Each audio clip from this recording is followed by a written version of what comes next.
Hello again, ladies and gentlemen, and here's just sort of, I'm just going to come out and say this. 2 weeks left to election day, and at this stage of proceedings, I don't 100% believe the idea that Labour have got this firmly in the bag yet. There is a but here, though.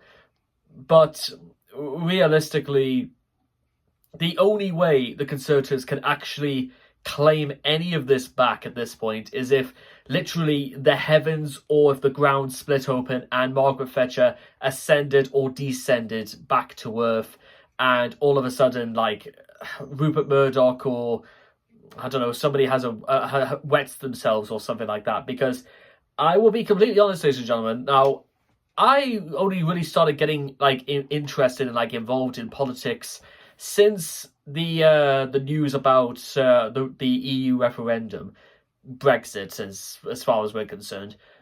And I'm just going to straight up say this: this has been disaster after disaster after disaster, one after another for the Conservatives, in a way that actually is almost awesome in its length and breadth. If I had no idea what was going on, and I'd only really got involved a couple of weeks ago, I would be absolutely staggered by the level of incompetency and the fact that, well, this only goes to show, ladies and gentlemen, this is what happens after 14 years of all of this incompetence, all of this greed, all of this treachery of the British public, all of these lies. Everything is coming full circle. I think it's starting to become evidently clear that literally that is exactly what's happening. And before anybody jumps up and down saying that reform is the only thing that is going to save this, well, let me just put this to you, ladies and gentlemen. Remember when Nigel Farage, and I did a video about this, the day when Nigel Farage actually announced that he was going to be leader of the Reform Party and he's going to be staying for the next 5 years, and how he's going to consider Reform are going to be the actual opposition to Keir Starmer's government. And that's the word he's using because he said himself that Labour have already won this election. Well, and even that I'm slightly skeptical because it's not election day just yet. You know what I mean?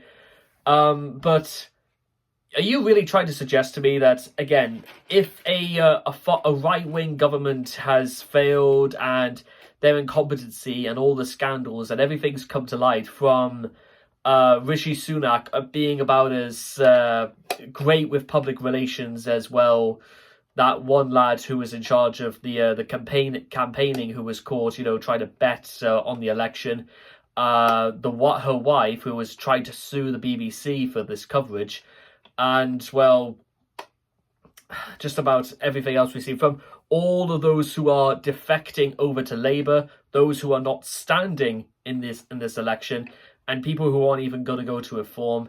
And, well, it probably says quite a lot about how bad the image for reform is as well, because some Conservatives are stepping down or defecting to Labour. So, as far as I'm concerned, I haven't even heard of one who is defecting to Reform. Now, you could say Lee Anderson, but I'm talking about specifically during this whole campaign for the election. So you could say Lee Anderson is the only exception to the rule, but that might be more to do with who Lee Anderson really is as well. Because remember, this is someone who defected from Labour to the Conservatives and is now defected over to Reform. You really trying to tell me that Lee Anderson really knows what he wants, or is it just, why not back what he considers the winning team at this point? I'll leave up for you to decide. And also, during this period, Angela Rayner has been found completely innocent as the Greater Manchester Police dropped the investigation about the flat, and those accused that have done all the finger pointing have mysteriously decided to disappear. Then, of course, Diane Abbott is absolutely free to stand after what I could... Here's how I think that whole scenario was turned around.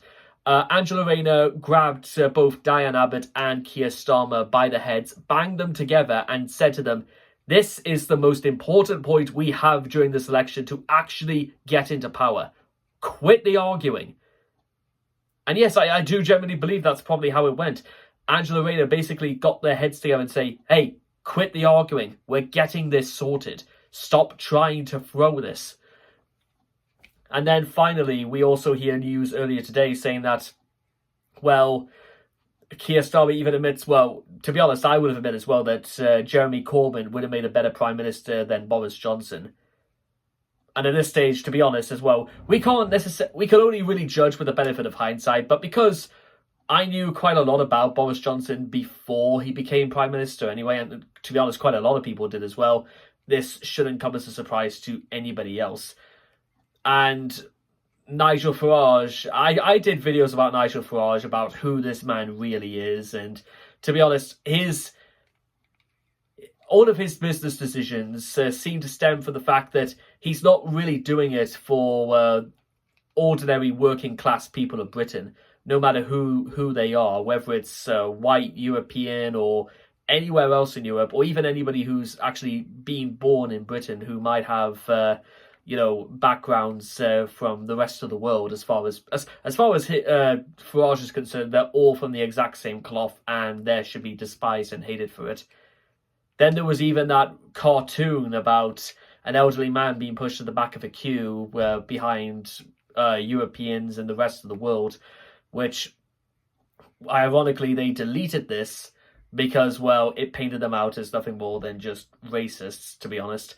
And yeah, that's exactly what I'm gonna frigging call Reform UK Party now. It's just a bunch of right-wing extreme racists who try to suggest that they're not racist, and actually they have the best interest for the British public. Let me tell you, ladies and gentlemen, and you know I've been over this before, I've read their manifesto. I can tell you now, ladies and gentlemen, they're not in it for you. They do not have your interest at heart. They're trying to manipulate your interest into thinking that as long as someone else is not getting it, that means we must be getting it.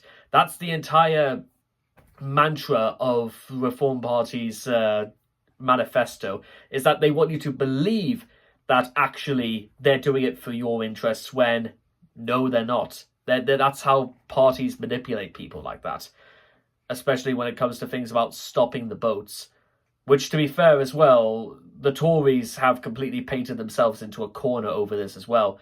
They had the opportunity to do something about it, but no, they chose to waste time and money, your money as well, like try to send them to Rwanda, which completely fell apart, and they have absolutely no clue what to do, and they said they were going to stop it, but to be honest, if they had any indication, if they had any initiative whatsoever, they would have stopped it long before the election came about, that Rishi Sunak called on himself after a chat with the King, which again, I can't.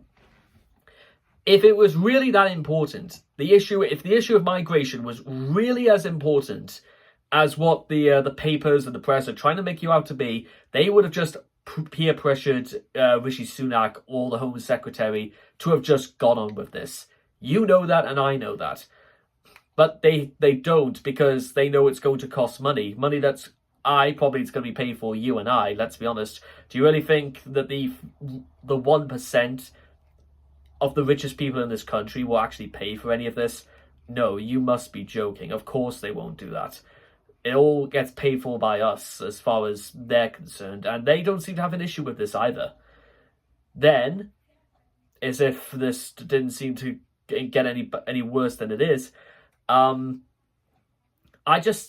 don't exactly know what on earth, like, what exactly Rishi Sunak has. I don't know, because the writing's on the wall. Let's be completely honest. If the election was held tomorrow, I would say Rishi Sunak's fate was sealed. But at this point, there's only two things I could suggest might happen. The first is that, well, Rishi Sunak concedes and admits defeat before he has to go on television again to hear people booing him. It's one step away from people throwing milkshakes and beer at him in public as well. Yeah, say what you want about Nigel Farage and all that, but nobody's thrown anything at Sir Keir Starmer yet. I'm not suggesting for 1 second, it's acceptable to throw things at people towards politicians, I disagree with that notion already, but think about the level of animosity that has been created among certain members of the public to allow them to go out of their way to do stuff like that. Food for thought right there. I don't condone it, but obviously I'm not here going to start telling people what they can and cannot do. It's a basic deal of democracy. And the other thing I can only suggest is that, well, are the people defecting, or is it just a maneuver to get rid of Sunak if he even loses his seat or not? See, he might keep his seat for all that's worth, but they try and bring somebody in, or they choose from whoever they've got left, like Jeremy Hunt or James Cleverly, or maybe even Grant Shapps. But you're going to have to drum up someone who is very erudite, somebody very dynamic, somebody who knows what they are doing. And, well, by the way, can I just say one more thing before I'm finished, ladies and gentlemen?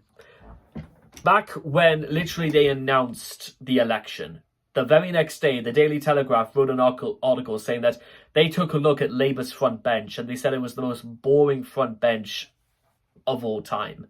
Well, can I just make a suggestion, ladies and gentlemen? Getting into the news about scandals about gambling, getting into the news about scandals of, you're not presenting yourself as a particularly likable figure. Are those considered interesting? Do you really... what I would actually want to see when the dust settles is that politicians actually, they stop trying to sensationalize. Stop trying to make politicians look popular through personality. Just let them get on with their job, document about what they do about their job, and let's see what takes it from there. Because I don't think it's a particularly good example to follow, to thinking that incompetence is to be rewarded as long as you are rich. That's the thing that's the thing that sums up Rishi Sunak for me in my eyes, is that he's only really allowed to get away with it because he's a successful businessman, not a politician, and certainly not a prime minister. That's just what I want. I want somebody who actually knows what they're talking about. I want somebody who knows what the public are going through. I want somebody who's actually been there. Somebody who's worked through the system, not bought into it, or like Suella Braverman, pull the ladder up, Jack, and sod the rest. That's the whole of Braverman's mantra, and it's pretty much the same in the Reform Party. It's pull the ladder up, Jack, and sod the rest. So with all that being said and done, there's probably going to be a couple more videos I want to make about the actual run up to the election itself, because there are a couple of things I still wanted to document, because I think that the only way this could ever get any worse for Rishi Sunak is that he literally punches a baby in the face during a baptism. That's literally the only way any of this could be made any worse. So there you are. I've mentioned before about how the feeling of the moment is maybe not to be pro-Labour, but to be anti-Tory. But no, I'm now 100% convinced the tide is beginning to turn. I think it is starting to become pro-Labour and anti-Tory. And, well, then, of course, there's the question of Farage, but the only question that needs to ask is that how are they going to convince people through years and years and years of evidence prior to the contrary about what Nigel Farage thinks the country actually wants? So there's that. You may say Nigel Farage has worked for 30 years and he's forgotten more than I know about politics.